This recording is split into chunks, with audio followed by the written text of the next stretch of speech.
Assalamualaikum warahmatullahi wabarakatuh. Perkenalkan, saya Aisyah Ruhasana dengan NIM 032. Saya Safira Solatunisa dengan NIM 055. Kami dari kelompok tugas besar DBMS dan di sini kami ingin menjelaskan bagaimana pembuatan aplikasi yang kami buat. Jadi di sini kami itu membuat aplikasi KAS yang dimana sebagai mahasiswa akuntansi sudah tahu bahwa pencatatan transaksi keuangan merupakan kegiatan yang penting dan tidak dapat diabaikan. Jadi setiap transaksi yang terjadi itu harus dicatat secara rapi dan sistematis agar laporan keuangan dapat disusun dengan akurat. Nah, kami membuat aplikasi ini dengan sederhana yang mampu nantinya mencatat dan mengelola transaksi yang dibutuhkan oleh berbagai kalangan. Untuk pencatatan transaksi ini yaitu transaksi kas masuk atau di debit dan transaksi kas keluar atau di kredit yang nantinya akan secara otomatis menghitung saldo berjalan akhirnya. Baik, dan aplikasi ini kami menggunakan web Visual Studio dan direncanakan juga akan dikoneksikan dengan PostgreSQL.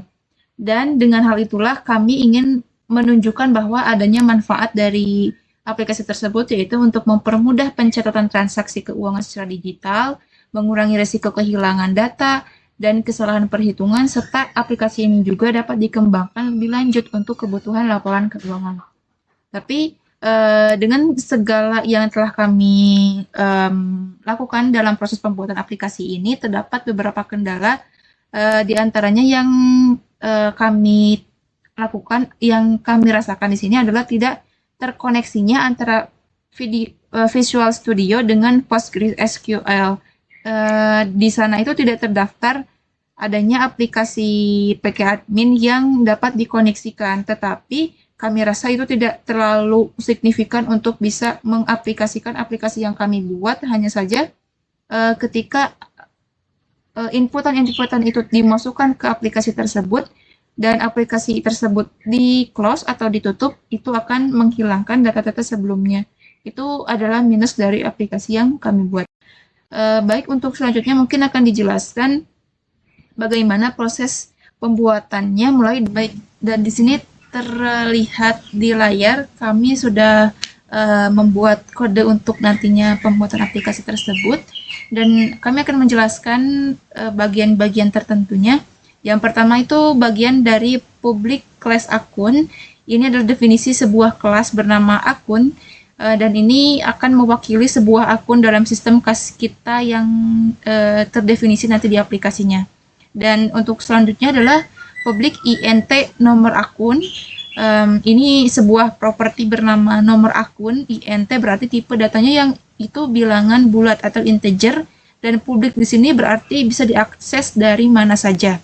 Dan get dan set adalah cara singkat untuk membuat properti yang bisa dibaca dan ditulis. Nomor akun di sini akan berfungsi sebagai ID unik untuk setiap akun yang nantinya akan kami inputkan. Untuk selanjutnya adalah public string nama akun. Ini adalah properti nama akun dengan tipe data string atau teks, dan ini akan menyimpan nama dari akun tersebut, misalnya nanti kas besar, rekening bank, dan lain-lain. Lalu ada public class transaksi. Ini definisi kelas untuk sebuah transaksi. Setiap kali ada uang masuk atau keluar itu akan dicatat sebagai objek transaksinya. Lalu ada public int to no transaksi. Ini tuh untuk nomor unik atau ID unik untuk setiap transaksinya. Terus ada public int no akun. Ini foreign key atau kunci penghubung nilai yang nantinya tuh akan merujuk ke nomor akun di kelas akun yang telah dijelaskan tadi di atas. Lalu public date time atau tanggal, ini tuh tanggal terjadinya transaksi. Lalu ada public string deskripsi, Itu tuh untuk keterangan singkat tentang transaksi. Misalnya kita ingin transaksinya tuh membeli perlengkapan gitu atau peralatan.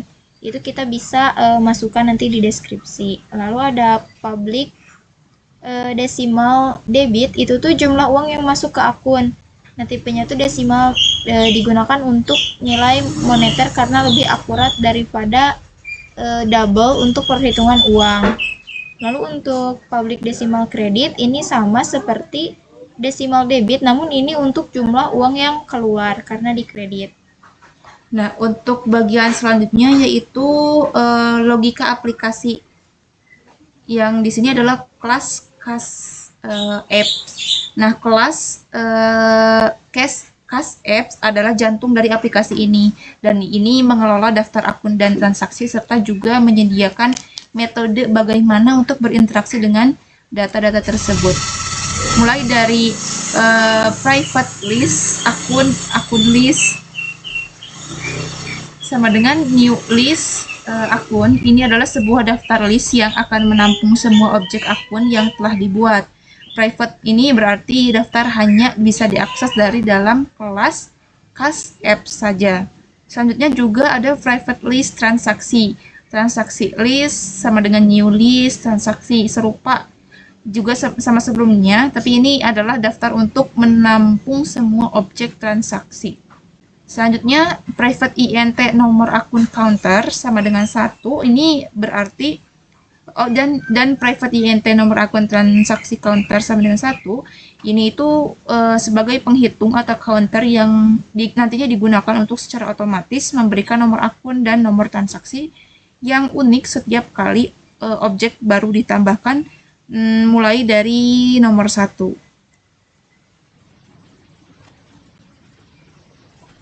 Lalu ada metode-metode dalam Cash App ini. Di sini ada public void tambah akun. Terus ini tuh fungsinya tuh untuk menambahkan akun baru. Terus aplikasi ini akan minta pengguna untuk memasukkan nama akun. Di sini console write nama akun. Lalu untuk membuat objek akun baru itu ada string nama console akun list, add new akun, no akun counter, plus nama akun, namanya. Nah, nanti akan ada akun berhasil ditambahkan. Jadi ini tuh untuk memastikan setiap akun tuh memiliki nomor unik di sini.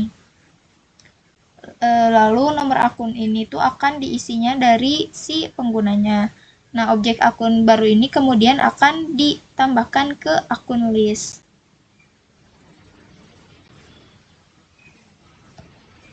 Selanjutnya pada bagian public void tampilkan akun. Nah, di bagian ini tuh fungsinya untuk menampilkan semua akun yang ada di akun list. Nah, menggunakan perulangan for each untuk mengiterasi atau mengunjungi setiap akun dalam akun list tadi dan juga mencetak nomor akun serta nama akun ke konsol. Nah, untuk public void transaksi, if akun list sama dengan 0, console write line belum ada akun, tambahkan akun terlebih dahulu. Return ini maksudnya tuh fungsi untuk menambahkan transaksi baru. Nah, jadi validasi awalnya tuh akan memeriksa apakah akun list itu kosong. Nah, jika ia mengingatkan pengguna untuk membuat akun terlebih dahulu dan keluar dari metode. Terus menampilkan akun agar pengguna dapat memilih transaksi untuk akun yang mana. Lalu bakal meminta input dari pengguna untuk semua detail transaksi seperti nomor akun, tanggal, deskripsi, jumlah debit dan kredit. Lalu menggunakan int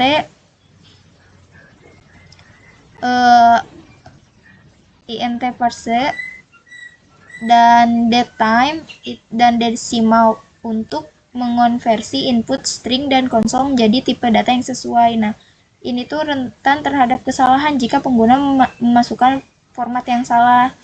Lalu untuk membuat objek transaksi baru, mengisinya dengan data yang diinput dari nomor transaksi unik, lalu menambahkannya ke transaksi list.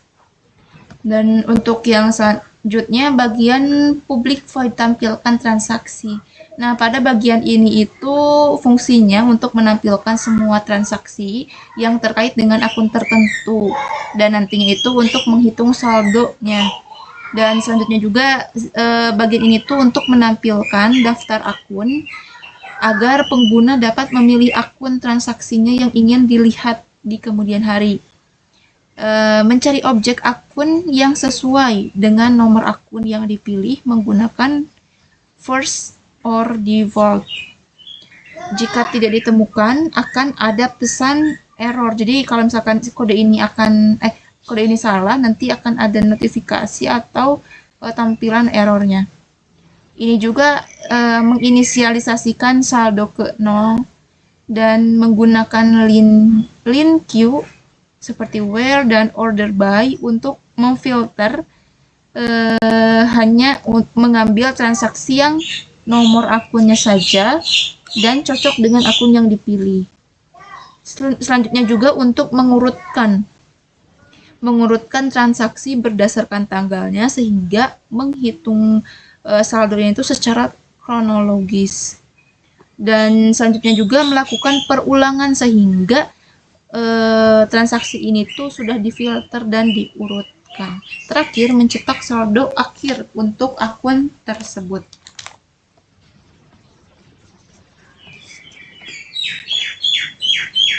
Di atas.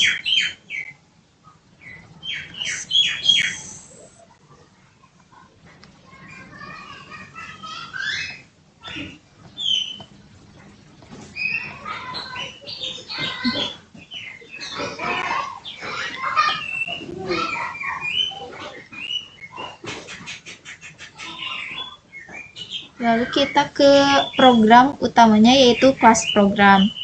Nah, untuk ini tuh static void main string args ini tuh maksudnya metode utama yang dijalankan pertama kali saat aplikasi dimulai. Lalu ada class app sama dengan new class app. Ini tuh membuat sebuah objek dari kelas class app yang berarti kita tuh sekarang memiliki mesin aplikasi yang siap digunakan.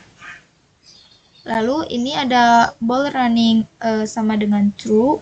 Ini tuh sebuah variabel boolean yang mengontrol apakah aplikasi masih berjalan. Lalu ada while running, ini tuh loop utama aplikasi. Jadi selama running bernilai true, aplikasi akan terus menampilkan menu dan menginput pengguna. Lalu ada menampilkan menu, ini setiap iterasi loop, menu akan dicetak ke konsol. Terus ada console write line, ini untuk membaca input pengguna. Lalu ada switch, pilihan atau pernyataan switch itu digunakan untuk menjalankan metode yang sesuai berdasarkan pilihan pengguna. Misalnya memanggil, satu memanggil tambah akun, yang kedua itu tambah transaksi, yang ketiga lihat transaksi, dan yang keempat itu untuk mengubah running menjadi false yang menghentikan loop while dan aplikasi itu akan keluar. Lalu ada default, jika pilihan tidak ada di cache manapun ini akan di cache manapun ini akan dijalankan menunjukkan pilihan tidak valid. Baik, secara kesimpulan kode-kode ini tuh dasar yang akan memahami objek-objek oriented programming seperti kelas, objek, properti, dan metode-metode yang nantinya diperuntukkan untuk aplikasi yang kami buat. Nah, untuk selanjutnya mungkin kami akan mengaplikasikan bagaimana aplikasi yang sudah di running berdasarkan kode ini. Baik, kita akan merunning aplikasi dari kode yang telah kita buat.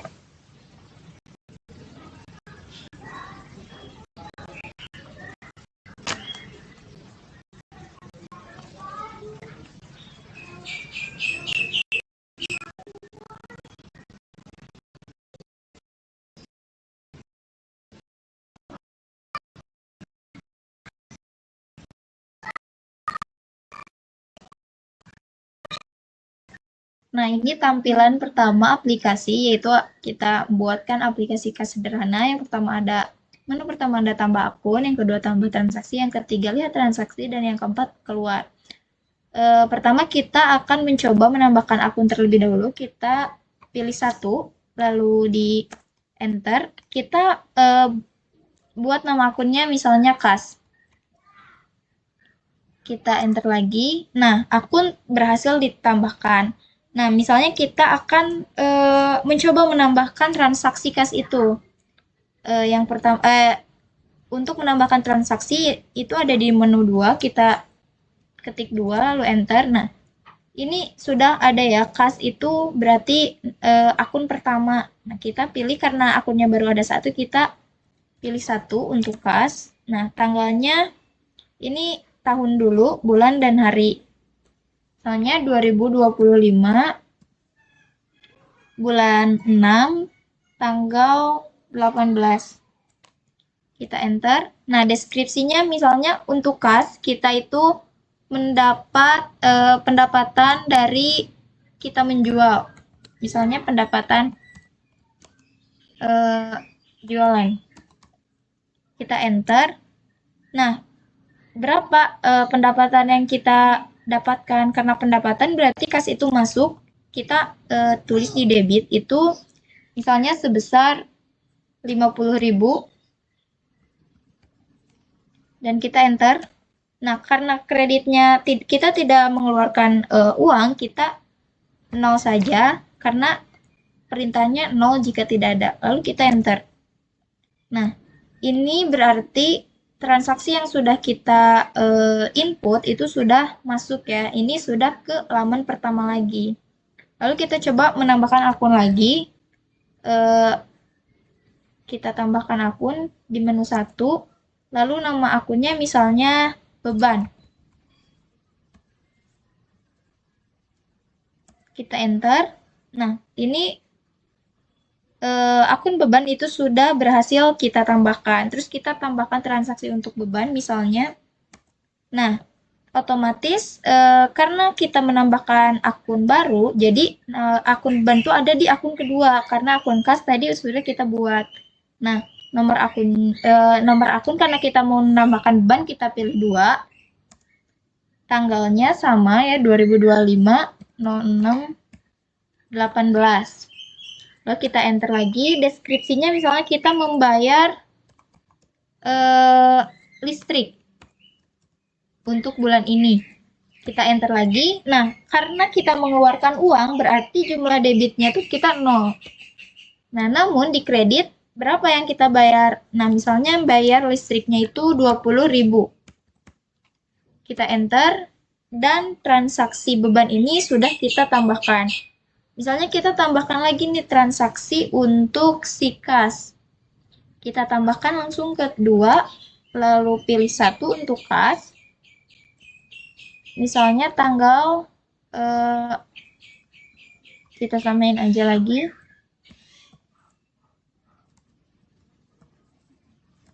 Nah, deskripsinya misalnya pendapatan lagi.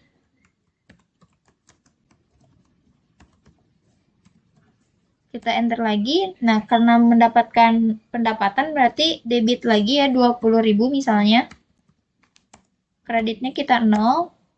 Nah, kita sudah menambahkan 3 transaksi. Misalnya kita mau lihat transaksinya.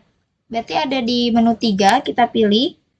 Nah, kita mau melihat transaksi kas atau beban. Kita misalnya melihat transaksi kas. Kita pilih 1, kita enter. Nah, kita lihat di sini. Transaksi yang telah kita tambahkan di tanggal 18 bulan 6 2025 itu ada pendapatan jualan 2 kali sebesar 50.000 dan 20.000. Itu saldonya yang awal tuh 50.000 ya untuk balance-nya, dan ketika ada tambahan pendapatan jualan sebesar 20.000, saldo itu otomatis menjadi 70.000. Dan misalnya kita lihat untuk transaksi yang beban itu kita lihat lagi di menu 3. Pilih nomor akunnya yang 2 untuk beban. Nah, untuk beban, kita hanya menambahkan 1 transaksi yaitu pada tanggal 18 bulan 6 2025 untuk membayar listrik. sebesar 20.000. Nah, dan saldo kita tuh minus 20.000. Mungkin seperti itu cara menginput dan melihat output dari transaksi yang telah kita inputkan sebelumnya.